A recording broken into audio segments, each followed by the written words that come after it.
Awesome. Great. All right. Well, thank you again, everyone, for joining us today. I'm Ruthie Marker, the Education Program Manager here at the Allergy and Asthma Network. We thank you for joining us this afternoon for this webinar, Chronic Rhinosinusitis with Nasal Polyps, a shared decision-making approach for patients and providers. We have a really great session planned today with a patient and a physician presenter. I'd like to get a couple of housekeeping notes before we dive into today's program. Everyone will be on mute to minimize distractions and noise. Today's session will be recorded in its entirety and will be available on our website within a few days in case you'd like to revisit it or reshare with family and friends.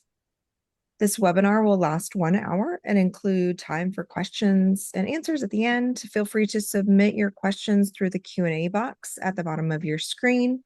Someone from our team is also monitoring the chat should you have any technical difficulties or have any questions throughout the webinar. You will receive a follow-up email from Zoom in a couple of days with additional resources, as well as a link to download your certificate of attendance. I would like to give a special thanks to our sponsors for sponsoring this educational campaign, Sanofi, Regeneron, AstraZeneca, and Amgen. Without them, this presentation would not be possible today.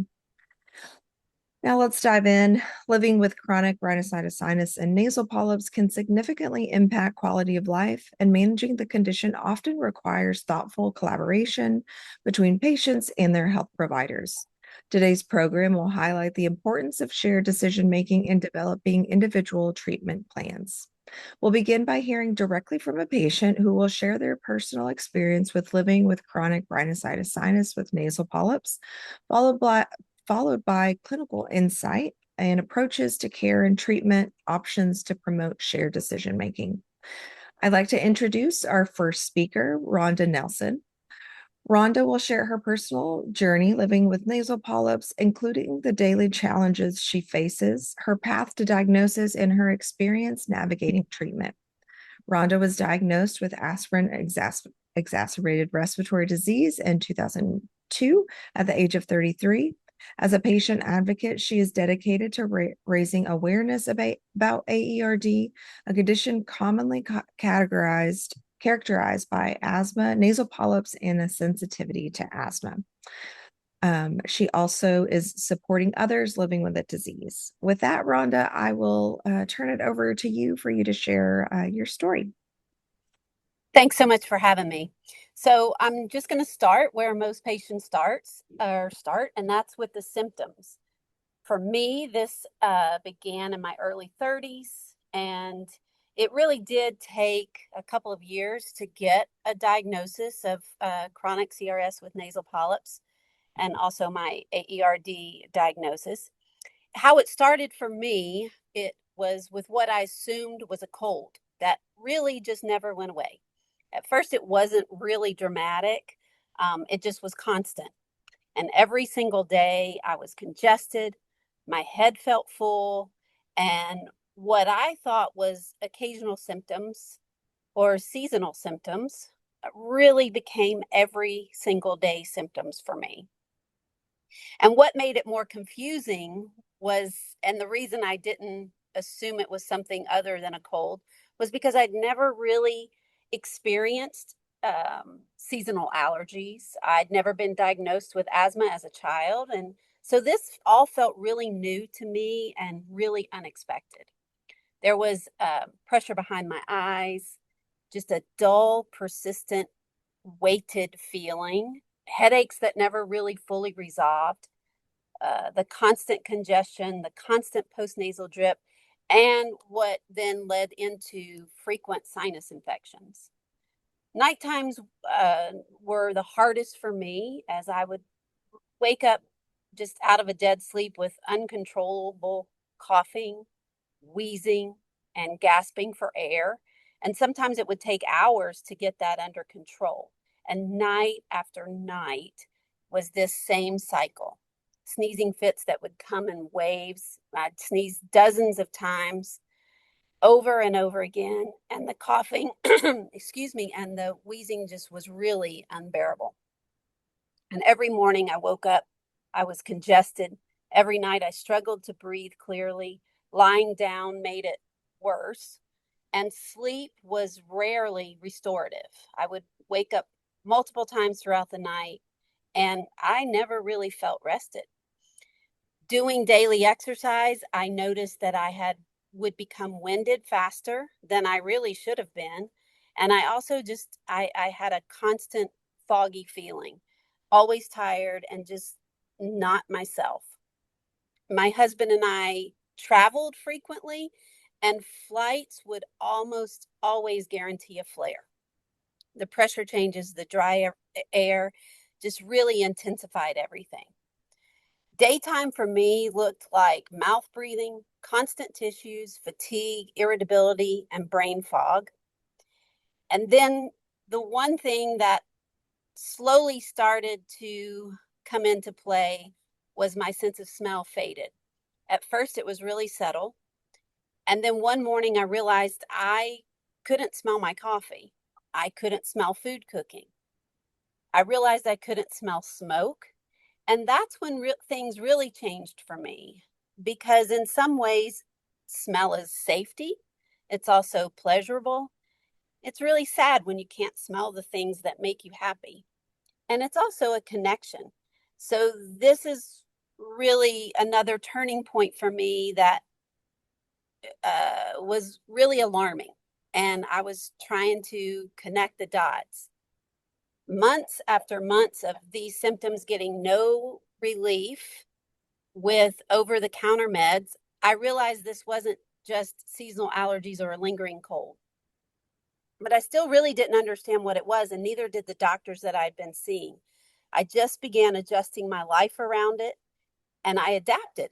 More tissues, more nasal sprays, more fatigue, and just really pushing through. And what I've learned is, when symptoms become constant instead of an occasional happening, that's a signal that there's something wrong. And those symptoms began shaping my life and my schedule. And that's not an inconvenience anymore. That's really impactful on the way you live. And so the part of the story that people don't always talk about is how it how you feel when people say, "Well, it's just seasonal allergies or it's just asthma." I stopped enjoying food the same way. I stopped fully trusting my body. I became hyper aware of my breathing. I felt really self conscious about constant congestion and always needing to have a tissue on hand. And I also felt conscious about stepping away in certain circumstances to manage the symptoms. And there were moments that I really felt dismissed.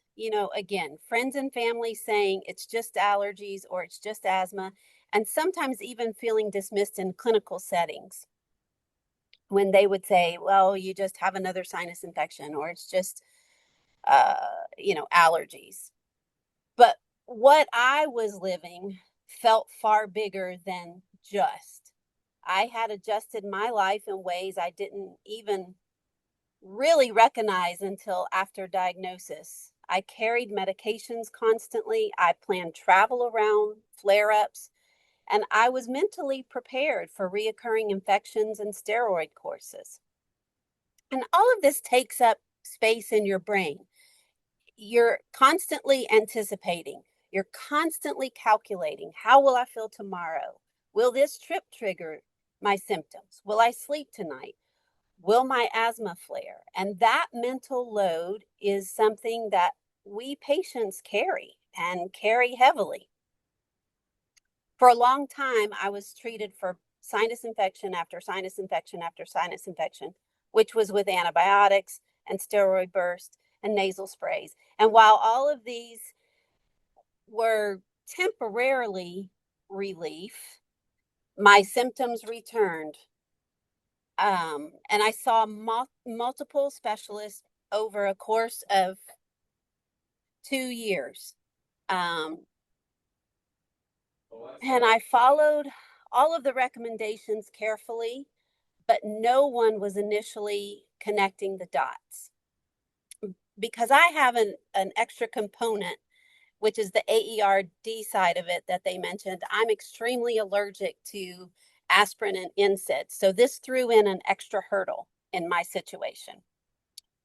Before I understood what that was, I would take NSAIDs or Tylenol and just trying to manage that sinus pressure and pain, and that would invariably set everything off and my symptoms would become worse. And even at times it caused anaphylactic episodes. At the time, I still did not understand the connection between the nasal polyps, the asthma, and the aspirin sensitivity. And it took nearly 2 years for me to get an official diagnosis and put a name to what the disease was. And that was really a very big turning point, and it was a relief as well. Not because everything was suddenly fixed, but because for the first time, the pattern made sense. Now, I've only had 2 surgeries to remove my polyps. And I say only 2 because there are many patients that have multiple surgeries. After my first surgery, I did have a reoccurrence of polyps, and that required my second surgery. I was desensitized to aspirin, and then I worked with my team of physicians to find the right combination of medications to control my symptoms. Thanks to new meds that we have and continuing research, today my management looks very different than it did 25 years ago. I also now and I always will completely avoid NSAIDs, but I am now able to tolerate Tylenol. For the past 6 years, I've been on a biologic therapy, and that's been a big, significant part of stabilizing my disease and maintaining the symptoms and managing them really well. But in the beginning, it wasn't one single treatment that changed everything. It was diligence. It was finding the right physicians. It was advocating for myself. And it was making sure every doctor that I saw, for whatever reason, understood what AERD was. All of this isn't just hard on the patient, it's hard on the caregiver as well. The spouse or the family members watching it happen, they see our fatigue, they see our interrupted sleep, they see our frustration, and often they're trying to help without fully understanding what's happening. But what gives me hope today is this: we have more awareness. We have a better understanding of the inflammatory pathways driving CRS with nasal polyps and AERD. We have targeted therapies that didn't exist years ago. And we have physicians who are listening more closely and patient communities where we all realize that we're not alone in this journey. Because when you understand what you're living with and you have the right team, it becomes more manageable. It's not necessarily easy, but it is manageable. And that is really a powerful difference. Thanks for having me. And I just appreciate all the work that AAN and all of the researchers are doing. Thanks so much, Rhonda.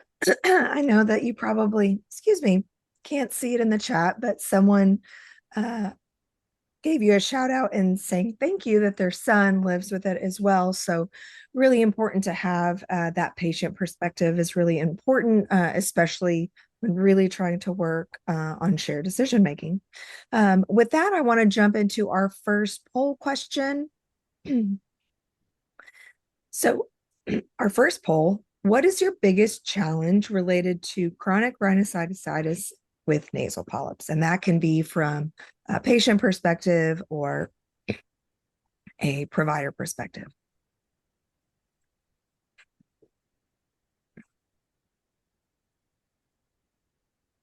So y'all should see that question on your screen.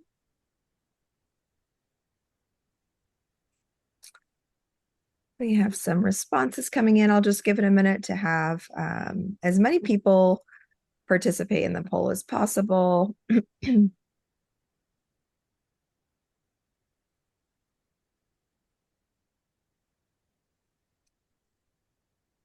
All right, a lot of responses coming in as far as difficulty breathing or nasal congestion. Runner up being a recurrence, a big challenge being recurrence after surgery and treatment as well.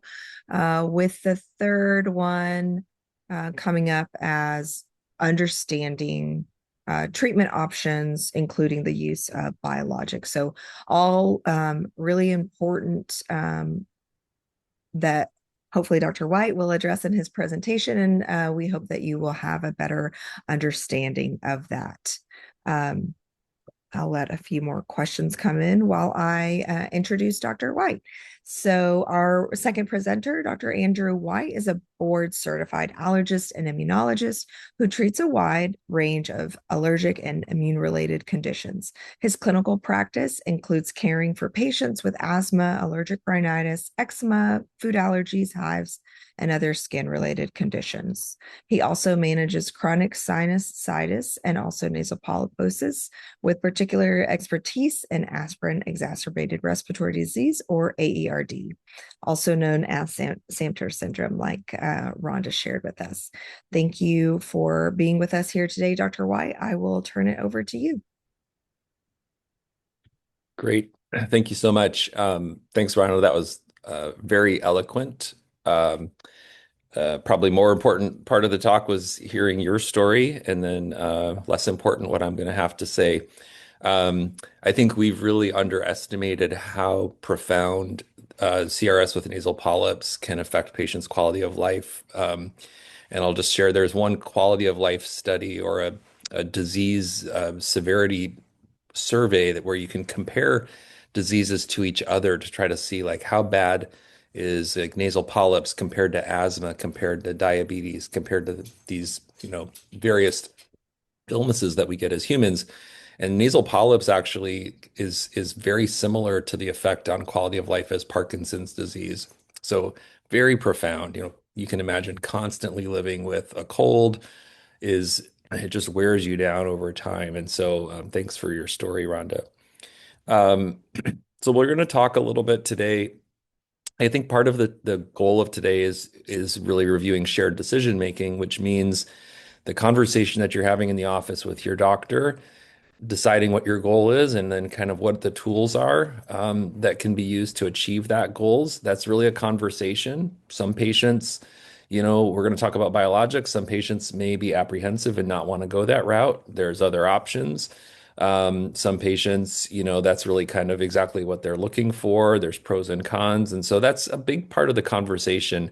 So I think my goal today is to help give you some of the language and ways that we think about this in terms of inflammation and how we stratify these different therapies, just so that you're hopefully really well informed as you have that conversation. So we'll talk a little bit about inflammation. We'll talk about the need to have more than just the topical therapies and some of the pills. We'll talk about what a biologic is. And then finally, this really interesting connection between the nose and sinuses and the lungs. And we kind of view that as one disease. So the first question is inflammation. I have this all the time where patients come in and they say, I feel inflamed. And that's not really like a way that doctors think about inflammation is actually a specific process that's going on in the body. It's separate from having pain. There's different ways that our body can be inflamed. And if we think about what inflammation really is it's the fact that our body has been attacked or assaulted by something, whether it's a virus, usually it's an infection, but it could be a toxin or a venom. And then it's going to disrupt the body to some extent. And then in our attempts to get rid of that, think about bacteria or virus, we're going to need to upregulate and change how we maybe need to get rid of some of the cells that are dying or get rid of the bacteria. And we do that with a variety of different processes that I'll go over with you. I think there's a ways, not all inflammation is bad. If we get a virus infection, we need to get rid of it. And so having a fever is helpful. Producing a lot of mucus to try to trap it and get rid of it is helpful. So short-term inflammation is helpful. We don't want to get rid of all inflammation, but it's really this long-term inflammation where we start to run into trouble because the inflammation itself can harm the body. And if we can't turn that off, that's where problems develop. And that's exactly what we see here with the nasal polyps. The other thing that I get a lot of questions in my, practice are people say, well, I have inflammation, and so, I want to go on an anti-inflammatory treatment or I want to treat inflammation. And the problem with that is that inflammation has a host of different ways that it behaves in our body. And I wanted to create this analogy here. So if you have a fire in your house, your anti-inflammatory treatment is going to be a fire extinguisher, right? You want to put off the flame. And so, for example, if you have an ankle sprain, an NSAID like ibuprofen might be a good treatment. That's the right tool. But if you have a flood in your house, you're not going to go reach for your fire extinguisher to try to put out the flood, right? Fire extinguisher is very helpful, but not in a flood. And so for this situation, if that problem is a flood, for example, an autoimmune problem, then you might want a biologic or a really strong immune medication.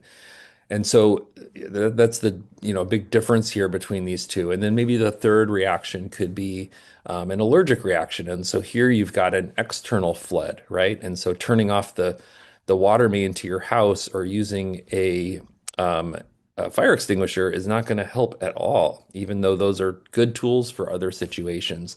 And so that's why when we say inflammation, the term itself is sort of meaningless. We need to talk about what kind of inflammation and what tools we have to block it. So I hope that makes sense. If we also look at it just from an infection standpoint, we need to have different ways of fighting inflammation. We've got bacteria. This is a bacteria on the upper left. We've got these just nasty, evil looking viruses, right? So these are hundreds to thousands of fold smaller than a bacteria. Bacteria live, adjacent to our cells. They're pretty big. Viruses actually, the way that they replicate is they infect the cell. They turn our cell against itself, and they actually change the DNA of our cell so that our own cells are creating more viruses. So it's a very different problem for our immune system to deal with. And then what about parasites or worms?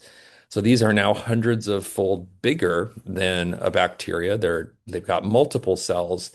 And so a lot of the parts of our immune system that we use to fight off bacteria don't work because we don't have cells big enough to deal with this. So we have to use different parts of our immune system.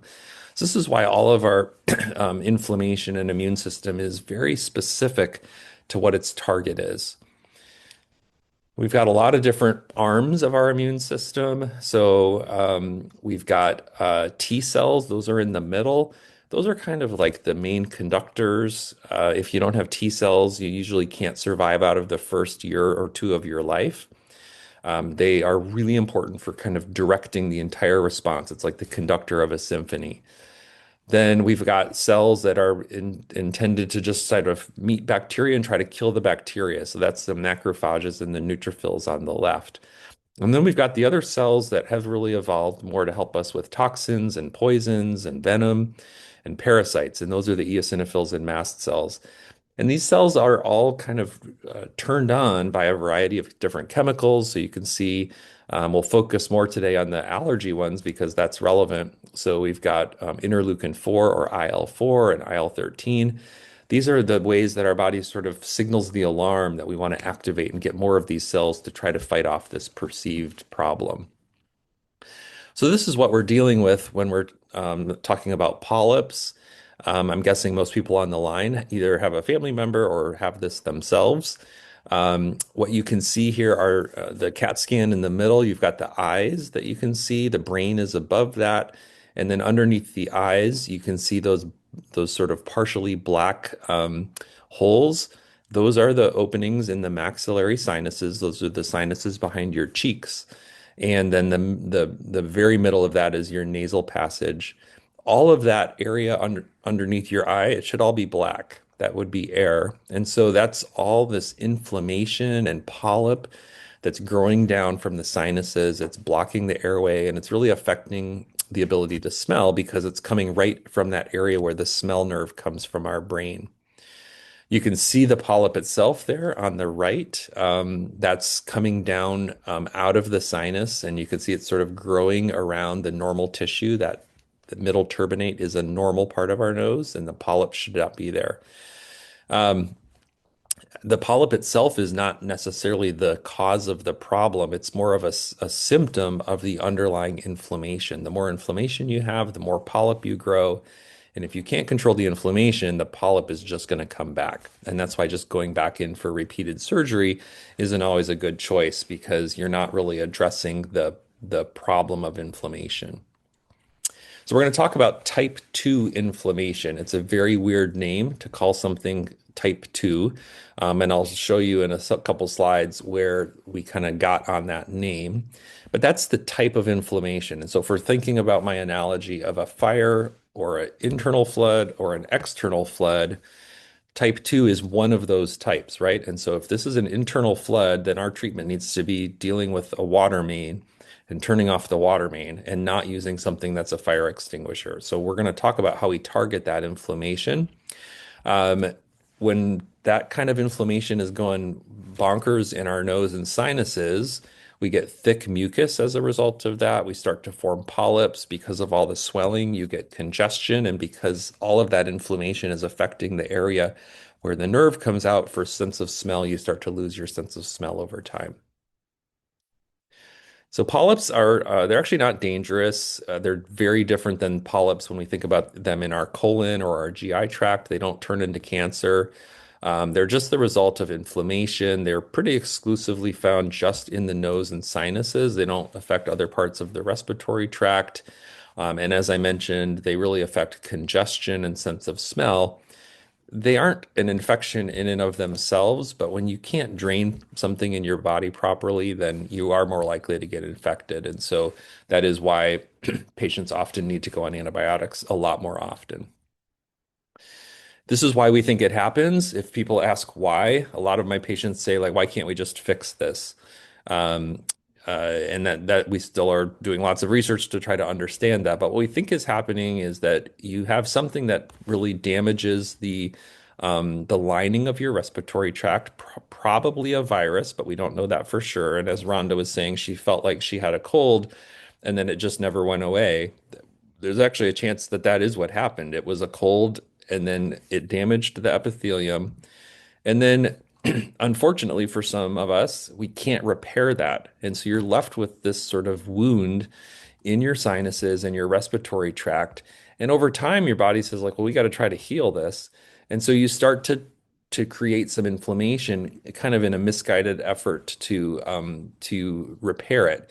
And that's where the problem seems to be broken. Even with all of our therapies right now, once we stop them, the problem pretty soon comes back. And so the next step is to try to understand how could we maybe permanently heal this area so that it goes back to normal. And that's really not, we're not really very close to that, to be honest. But this is where a lot of the research is focusing on this barrier problem. All right, so this is where type 2 comes from.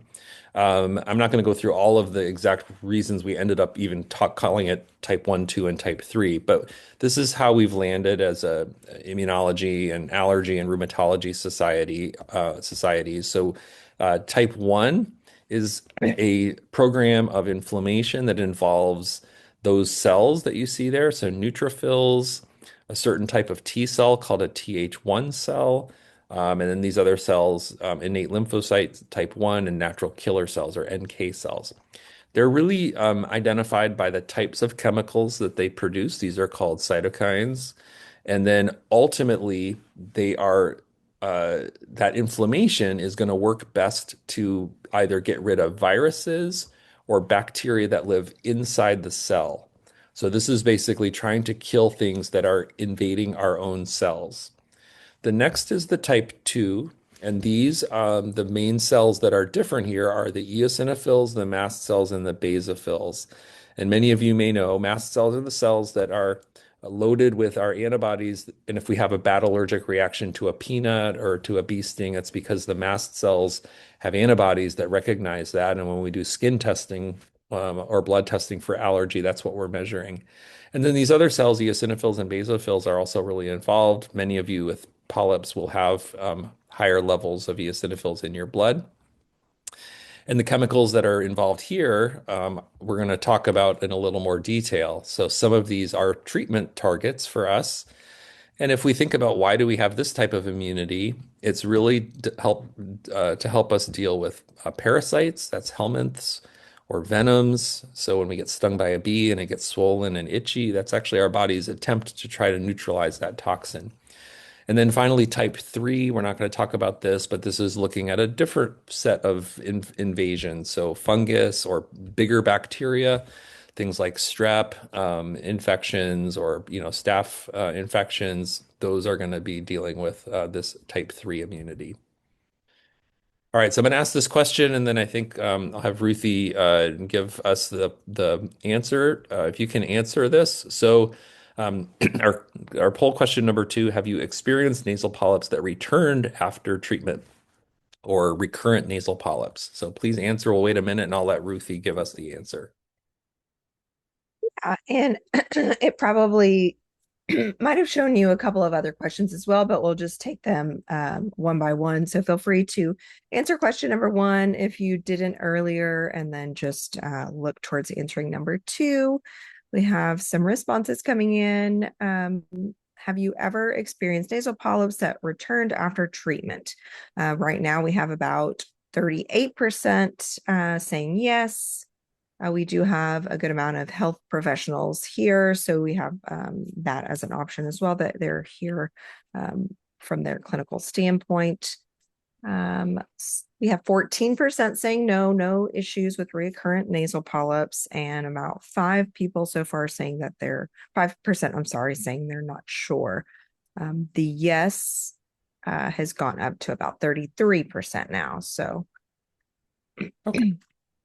yeah. All right, very good. Yeah, so that's really the problem here. And as I alluded to before, if you just get surgery and remove these, there is a pretty high percentage of patients where they will gradually have them return. In some situations, they return very quickly within 6 months. In other times, it can be as long as a decade. So that's why it needs to be pretty individualized for patients. Okay, so now we're going to switch and talk a little bit about treatment. So as I think you heard from Rhonda, a lot of the treatments that we have are really just temporary fixes. So antibiotics, steroid bursts, those are things that are going to give reset you back to baseline. But for most patients, the baseline is unacceptable.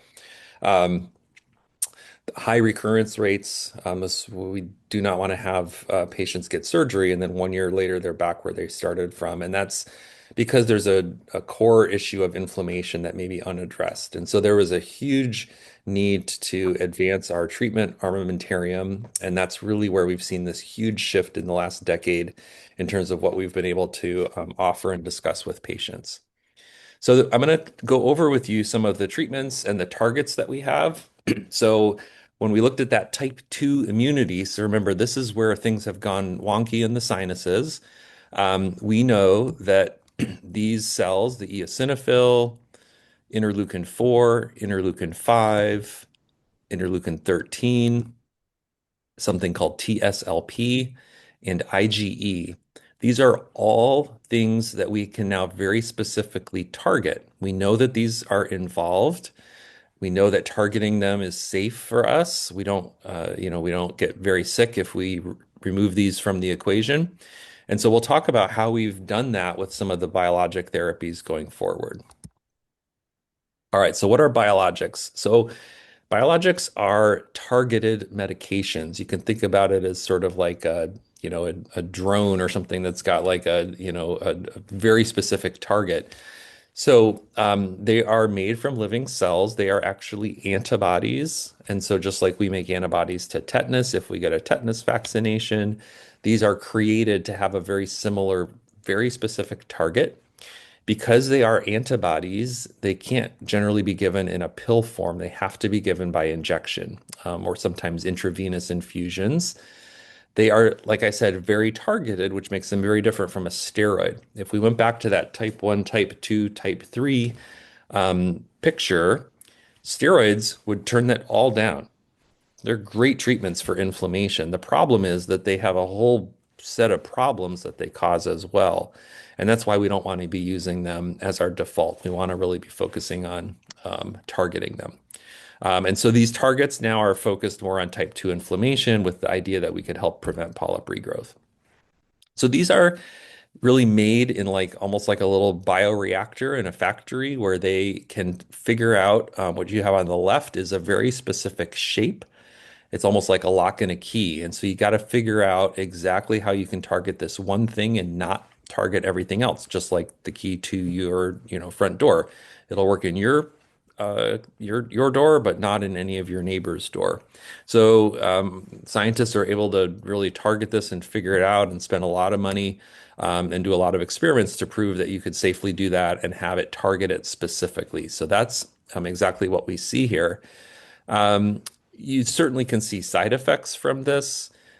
Removing some part of our immune system isn't necessarily going to always be completely harmless, but because it's a very specific part, you have a little more of an understanding of what that might end up from a safety standpoint or a side effect standpoint, and certainly much safer than a lot of the other bigger gun immune medications, the pill type of medicines that we've had. So we'll just talk briefly about steroids because that's sort of the default, and pretty much everybody I think on the line who's had asthma or sinus problems probably has gotten a steroid burst at some point. Could be like a Medrol dose pack or prednisone or sometimes triamcinolone or Kenalog shot. So if we talk about safety, the systemic versions of that, the pills, the shots, those are very bad for us. They can cause immediate improvement in symptoms, but longer term use of these medicines cause all kinds of problems. It can increase risk for diabetes. It can cause osteoporosis. There's mood changes acutely when you take it. It can affect your vision with cataracts and glaucoma. And that is quite a bit different from the topical treatments. So if we think about nasal sprays or inhalers or skin cream steroids, those are safe. At very high doses, you potentially could get a little bit of these side effects, but they're generally considered to be very safe. You could talk to your doctors about that. And so when we use the word steroids, bad if they're systemic, not particularly bad or concerning if you're using them topically in the nose as a spray. Unfortunately, even one steroid burst can be associated with risks. And so many of you, maybe over the last 5 years have started to get the sense from your doctors that they are really being pretty stingy with giving systemic steroids. And that's because there are increased risks of things like blood clot, fracture, bad infection in the 30 days after one dose of that. And this isn't like it's a huge risk, but when you say like, well, what's the average risk of someone walking around of getting a blood clot? Very low. It's about 17-fold higher, or if you are ending up, I'm sorry, not 17-fold, if it's about threefold higher if you get a dose of prednisone in that period of 30 days. So that's why we really want to make sure we're only using this when it's absolutely necessary and we're coming up with some other ways to approach the inflammation. So the big differences here, so steroids, like I said, very quick relief, lots more risks associated with this. The biologic therapies, these are much more targeted, far safer than the systemic steroid risks. But they're expensive. They don't always have great access for patients. A lot of times patients are concerned about taking something on a regular basis for prolonged periods of time, which is what the intention is with the biologics. And so sometimes maintaining them is also a challenge. Here's the ones that we have. I'm not going to go through this in great detail, but we have four biologics that are now FDA approved for treating CRS with nasal polyps.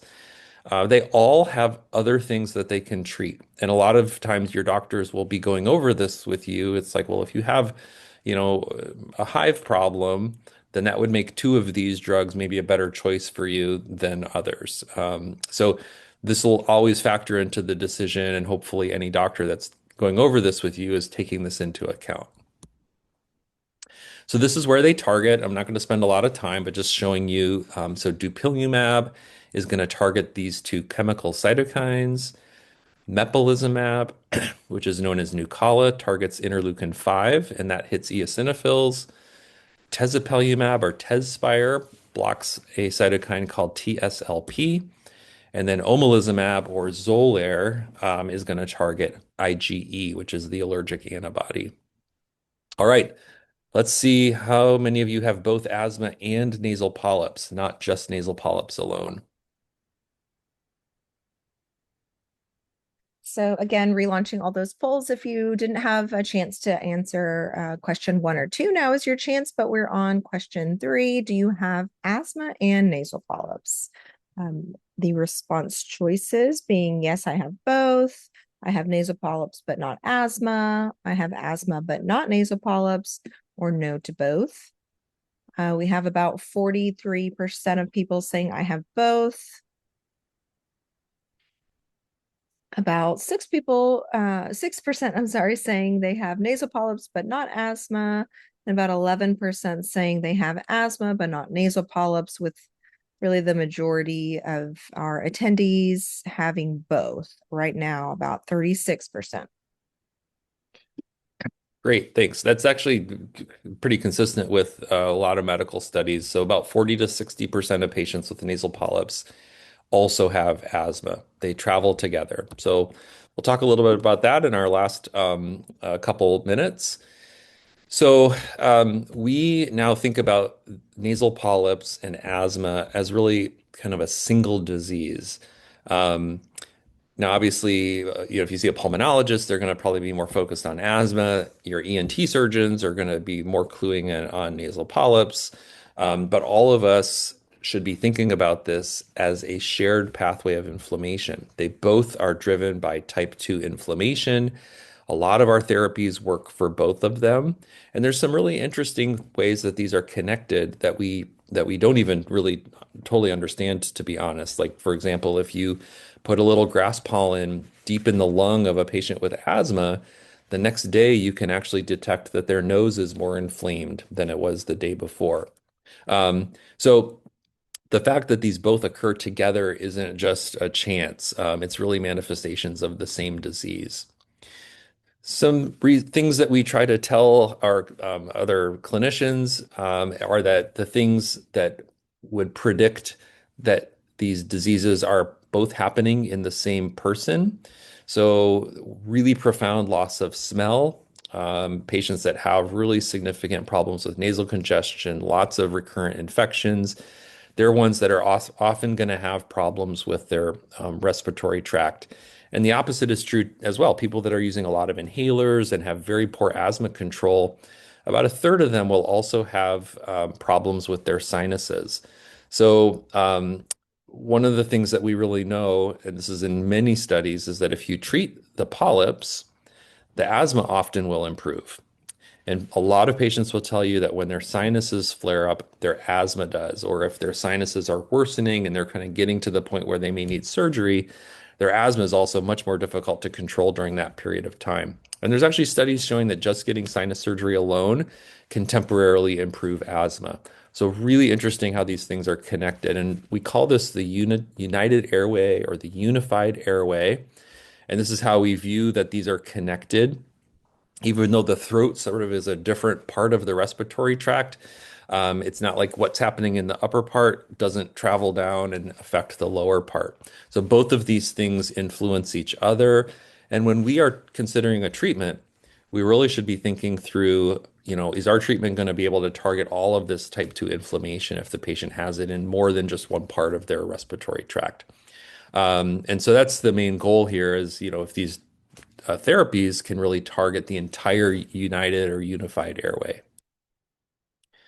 Um, so the similarities here, so both of these diseases are characterized by much of the same inflammation, the same cytokines.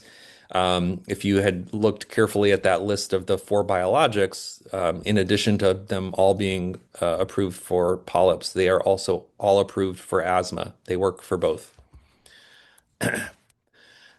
Just to restate that same point, these things are connected. We want our treatment for polyps to also improve asthma. And then this is really how we are viewing this disease. We want to consider the treatment from the tip of the nose to the bottom of the lung and treat it all simultaneously. All right, so when you're talking with your provider, so this is a very personalized approach to care. Uh, so not everybody necessarily needs to go on a biologic. Many times we can control this with our topical sprays, and in probably 20 to 30% of patients, a single surgery can really work for a prolonged period of time. And so we don't want to neglect that. And some patients are just going to have different things that are important for them. For some patients, sense of smell may be the driving factor. For other patients, it may be the recurrent infection and the need for antibiotics, and maybe missing work or life events. So we really want to go through like what's most important to you, and we have a conversation back and forth. And so your job as a patient is to kind of advocate for you, think through as you're going in, like what's your main goal? If you had to prioritize like the top three things that you really want to see happening, what would be the number one? Um, we'll also obviously ask a lot about like what's tried in the past. If you had surgery a year ago and you're already totally blocked up again, we're not going to be talking about getting another surgery. We're going to be focusing on something else. And then the questions that you can ask, what kind of inflammation do I have? There's different ways that we think about this. It's probably almost always going to be type 2 inflammation, but there's different, strengths of that. Patients like Rhonda that have AERD tend to have very aggressive type 2 inflammation. And in other patients, it may be a little more mixed, which makes it a little more difficult to treat. Certainly talking about the symptoms that you're noticing that are coming back, and then very good, to ask about what are the pros and cons of a biologic? Are they an option for me? Are they, something that we think would really help? And are there other things that they could do for you as well if you have other parts of your body that are being affected by a type 2 inflammation problem? So here's the takeaway, key takeaway. Nasal polyps are really the end result of chronic inflammation, but it's a very specific type of inflammation, and we need to target that. We can use the topical sprays, we can use certain pill medications, and surgery sometimes can help with this. But at the end result is if those aren't working, then we have these very um, uh, exciting targeted treatments that can really target specific parts of type 2 inflammation. Um, your goal should be that we keep this under control. Control is going to be defined partly by you. If you feel like your symptoms aren't controlled, then that's an important conversation to have. And then sometimes your doctor may also say, I know you kind of feel okay, but I'm not happy with how this is going. Your polyps are growing too quickly, or maybe your asthma is not as controlled as I want it. Um, We've got a lot of tools now. Rhonda and I were talking before the meeting about how things have changed so much in the last decade. And it's a really exciting place. And I think most patients can expect that we can get this under very good control and get quality of life back to kind of a very good level. Um, Biologics definitely are some of the most exciting advances that we have in the last probably, well, actually since probably I started practicing 25 years ago. And then, this is not like it's the path that everyone needs to go and end up on a biologic. So we mostly want you to be aware of it, know the questions to ask, and then something that you can think of as you go forward and talk with your doctor. And I'll turn it over to Ruthie for the Q&A.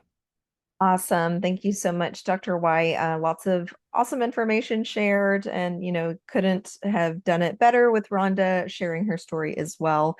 So we'll take some questions from all our attendees for both of you. I'll direct the first one to Rhonda. Um, Rhonda, what challenges did you face when trying to find the right treatment or care for your condition? It was because it was many, many years ago, it was just to find a healthcare professional that would get beyond that seasonal allergy, cold, to put the dots together, and to understand. I guess my frustration, I see my frustration now when I look back. It really was just a matter of it. AERD wasn't well known then, so I can't blame really, and I hate to use that word, but I can't blame physicians because we were all still learning about it, right? But that was the biggest challenge, was to get a definitive diagnosis so that then we could start to try whatever different medications were available and find the right treatment plan. Thank you. Thank you for that. Our next question for Dr. White from another clinician.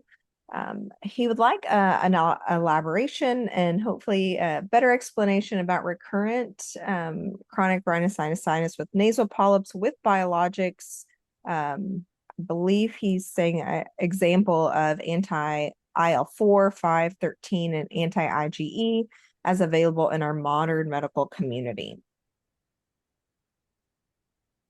So, I mean, I guess I don't, the question I kind of sense in there. So there's first the decision of maybe who's the patient type that's eligible for a biologic. And in general, the recommendations are that this is, you would advance to a biologic after a patient has had recurrence after surgery.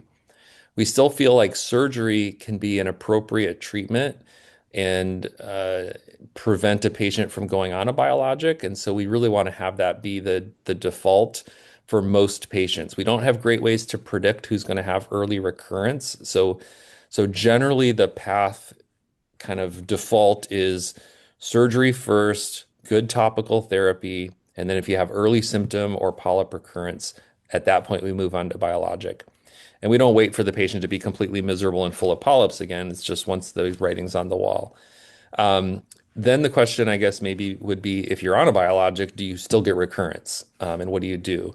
And that definitely can happen. Fortunately, we don't see that a ton because our biologics actually work quite well.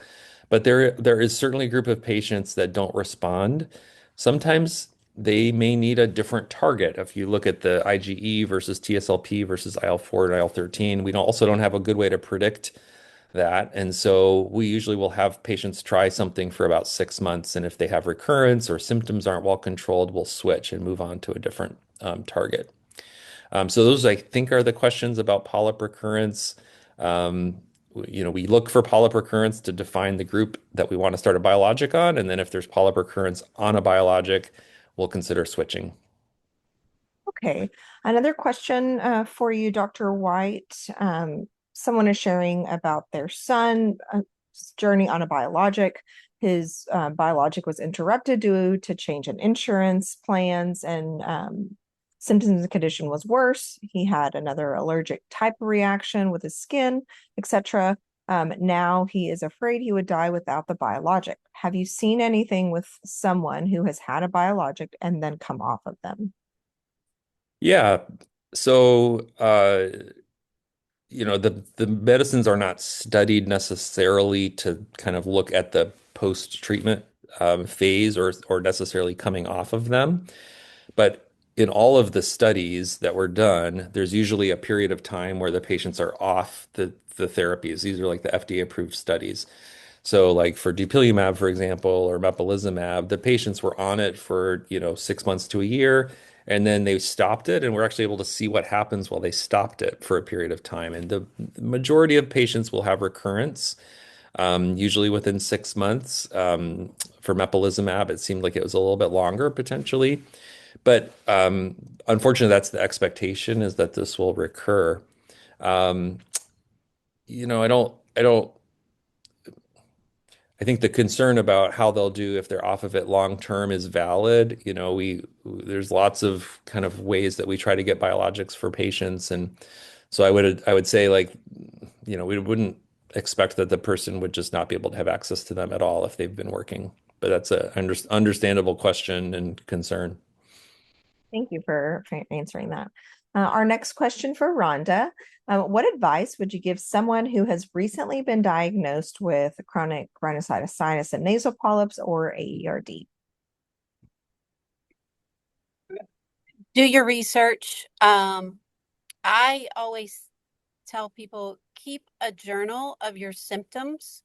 Keep a journal of, when you experience flares, and really advocate for yourself when you are in front of your team.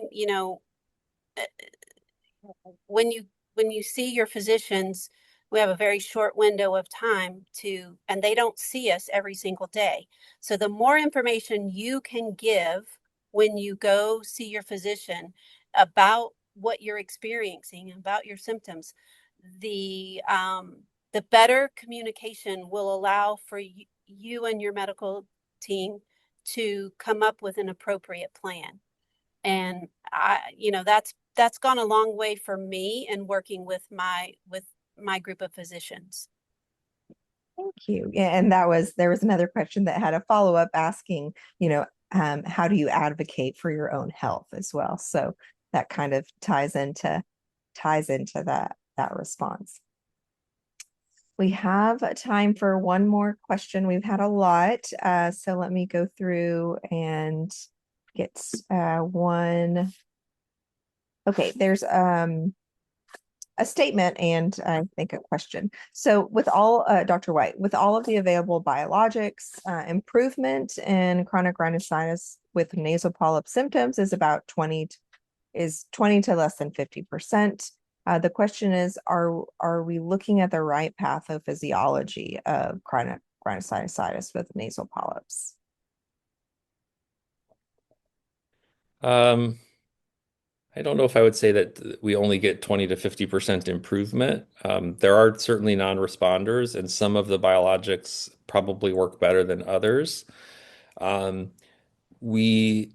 There is a valid concern in there that not all polyps are type 2, not all asthma is type 2, and those patients are challenging because our target's missing the mark, right? And so we don't have good ways to figure that out before we start treatment. We generally start treatment because we expect that the medicines will work, and if they don't, then we do wonder, do they have a type 3 process that's causing polyps? That can exist. And so if they have a type 3 process and we're giving them a type 2 drug, it's probably not going to work very well. So I think that's probably the next phase of where we need to go in studying this disease. Everyone is, clamoring for some sort of test that we could do on the front end, because that would be much better if we could do a test and say, oh, turns out you don't have type 2. We should actually use this drug. The problem is there is not a drug for these other pathways as well. So we're sort of stuck being like, well, you got type 2, let's try that. And then if that doesn't work, then we really sort of come up with a struggle. But I would say that the percentage improvement with some of our biologics is much better than 20 to 50%. Thank you. Thank you so much for answering that. I know we had several other questions that we were not able to get to, but please remember that this session was recorded and it will be available in a couple of days. Hopefully you can review it and watch it, and some of our questions were answered throughout the presentation. But special thanks to Rhonda Nelson for joining us and sharing her story, and again, Dr. White for his wisdom and clear and engaging presentation. We really hope that everyone had a great takeaway from today. Please be sure to register for our next webinar on severe asthma. You will receive a link to this recording as well as supplemental information and a link to download your certificate of attendance after today, and you should get that in a couple of days from Zoom. Please be sure to complete the evaluation at the end of the webinar. Thank you again from everyone at Allergy and Asthma Network. And again, another thanks to Dr. White and Rhonda Nelson for joining us. We hope everyone has a good afternoon.